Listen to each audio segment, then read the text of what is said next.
guys, welcome back to my channel, and today I have a really special guest. I want you guys to learn more about her.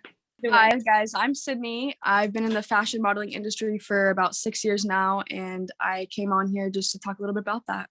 Perfect. So how did you get started? Like, what sparked your interest? I actually really wasn't looking to get into modeling. I was actually scouted.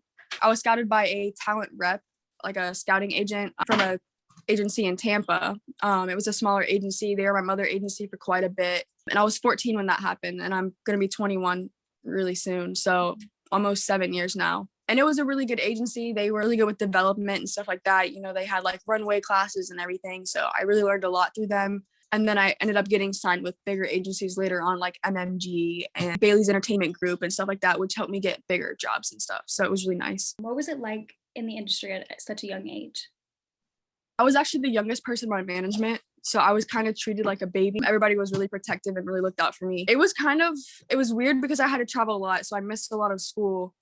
I remember being like a freshman and I missed like 86 school days because I was traveling a lot and things like that. So it was really tough balancing the two. But then I switched to online school and it really helped me because it was very flexible and things like that. And I was able to travel and like really be able to focus on school as well. And I never was able to travel alone either, which is good because I always had a talent manager or somebody else in the industry that went with me on shoots and stuff just to make sure I was like safe. I always talk about that with models who are aspiring. I say no matter even what age you are, you never know what someone's like. Like no matter how many followers they have, that's great that someone definitely went with you. So what were some of the brands that you worked with? Worked with Adidas. That's a pretty big one that I worked with. H&M. I've done a shoot with Banana Republic.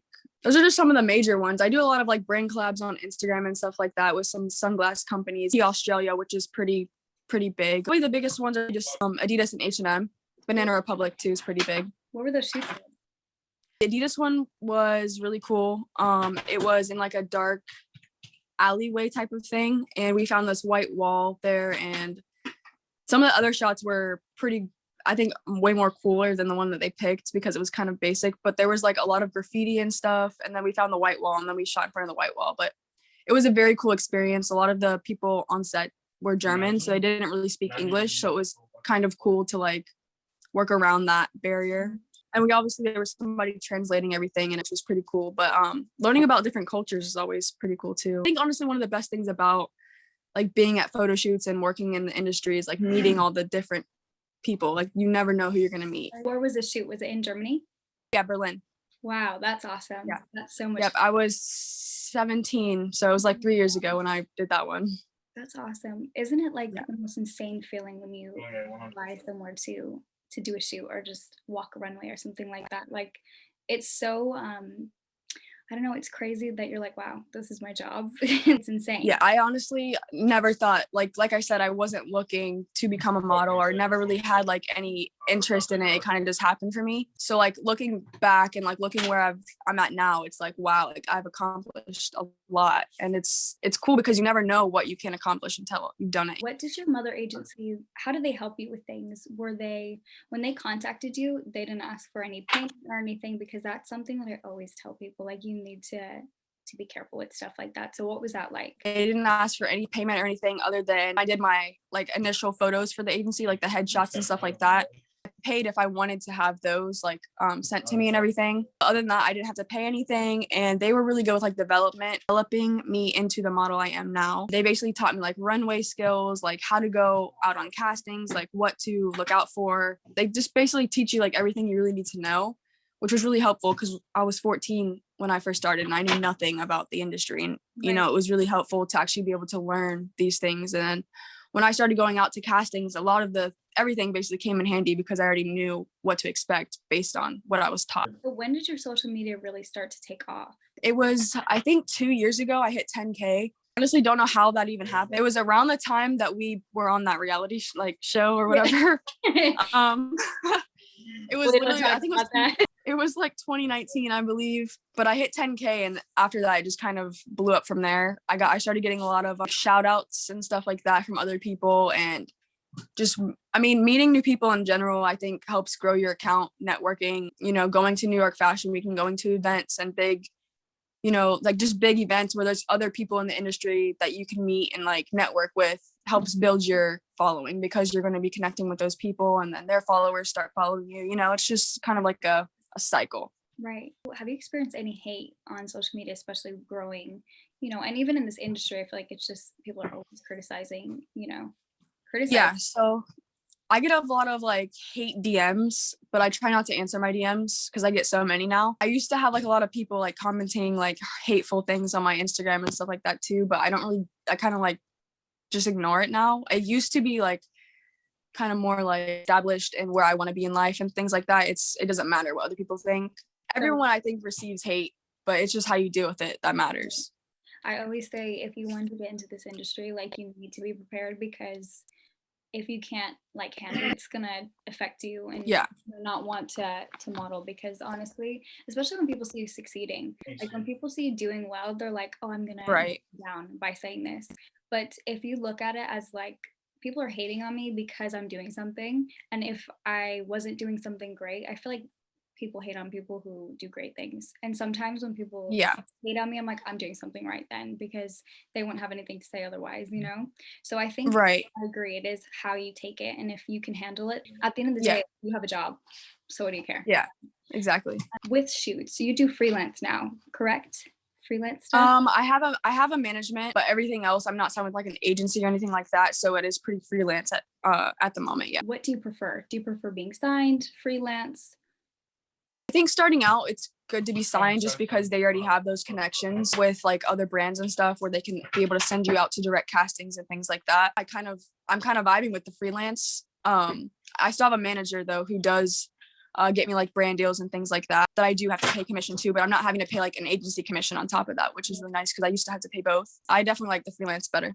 How do you like set your rates? A lot of people wonder like, well, how do I even like price myself? So how did you don't have to say what they are, but like, how did you come up with that number? I kind of just based it off of my Instagram analytics and like what my demographics look like depending on how many people I think you're reaching, your story or whatever you are that you're promoting on. So based on the brand, I kind of focus it on like, are my followers going to be interested in this? Like, is this something my following is going to take interest to? And if it is, then I'm going to price it higher than I'm going to price it higher than normal. You know what I mean? Right. Because it's going to get more interaction. That's how I kind of do it. Have you ever worked with any photographers that were like, some things like not right? Like this feels a little bit off. What are your red flags? Definitely photographers that are like too touchy. I've had like photographers like kind of like grope or like touch you in very inappropriate ways. So like, I don't know. I don't like photographers touching me. Usually there's a stylist on set that can, handle all of that. Check out their Instagrams and see like what they're posting and things like that. Like, hey, how was your experience with this photographer? Just because, you never know. Like, you never know, especially working with new people. But personally, I've actually been pretty lucky not to have any like terrorizing experiences with photographers, but I've heard some crazy stories. I've been pretty lucky not to. And I also don't go to shoots alone either. So I don't really give people the opportunity. You honestly never know like what can happen. And so I agree. Like, I don't even put myself in that situation. God forbid that something happens like that. So along with photographer red flags, I feel like there's definitely agency red flags. What does that consist of for you? The first red flag, I think, is if they're guaranteeing you success or guaranteeing you something, because nothing in the industry is guaranteed. Nobody can promise you that you're going to be the next big thing, or nobody can promise you that you're going to be booking all these jobs, because it's not like that. You know what I mean? I've had agencies try to tell me that, oh, you're guaranteed to book this, this, and this. That's not guaranteed. Like, you have to go to casting. That's not how it works. Or you're guaranteed to be successful in this agency, or we're guaranteed. Like, no, that I don't, nothing's guaranteed. I think the other red flag is if they're asking for money up front for something. Agencies are asking for money up front. It's usually a red flag, because you shouldn't have to pay an agency to be signed to them or for them to represent you. The only thing you should really be paying for is like if they're making you comp cards or something like that, or if you're paying for travel or something, but usually everything's gonna be reimbursed to you as well. So I think any agency that's asking for money up front is definitely a red flag. For sure. So when you booked Fashion Week, what was that like? What was your reaction to booking your very first one? Do you remember? My first Fashion Week, I was 16, and I was ecstatic when I booked it, because when I went to the casting, I was really the shortest person there. And I mean, as a petite model, you don't really see many other petite models walking in Fashion Week, or there's not very many like huge names out there that are petite models, you know what I mean? Right. or they're just not looked at as professional models, I guess, which is like another standard that I think in the industry should be broken down. When I booked it, I was really surprised because I am only like 5'4". So I was very surprised that I actually booked it, but I was really excited and I was really nervous too. First big runway show. So it was very exciting, but very scary at the same time. Mm-hmm. What was your worst experience when you were at Fashion Week? There's been a few shows that I've gone to that are very unorganized, like backstage, very chaotic, and that can cause like stress for both the designer and the model, I feel like. Well, more anxious and stuff than they already need to be, Right. because Fashion Week is always crazy in general, but just the unorganization of shows, I think, is like probably the only thing. What is it like when you're walking on the runway? Like, what do you think of? What's going through your mind? Just don't fall. Like, my manager always says, if you don't fall, it's good. But if you do fall, it's great because everybody's going to see it and it's going to be a big thing. But I always am so scared of falling or like tripping over my heels or like something crazy happening on the stage. I just feel like that'd be so nerve wracking. Yeah. I always think, I'm like, what would I do? Like, I know that if you fall, like, you can't just get back up and pretend like nothing happened because, like, clearly, So I'm like, I've actually never thought of that. I've actually never thought of what I would do if I fell. I think of it all the time. I'm like, would I do a push-up? I don't know. Let's hope that that never happens. But sometimes it does bring in good press. Naomi Campbell fell once, and the press that she got for, who was it? I forget who it was, but the press was insane. I know exactly what you're talking about. It was Vivienne Westwood. She got really great press from that, so she didn't even care. Exactly. How do you suggest aspiring models break into the industry if they have no experience? I would say definitely try to watch some YouTube videos or watch, just look at other models' Instagrams and kind of mimic what they're doing. I would say get some digitals done. And you can really do those at home just based on like a phone, and just make sure you have good lighting because those are pretty easy to do. And just submit to agencies because agencies, I think, in the beginning are very helpful just because, like I said, they have those connections already established with brands and things like that. So it's easier for you to find work that's not only like paying, but it's legit work because they already have worked with these brands and stuff. And it's just more safer, I think, when you're starting out. Right.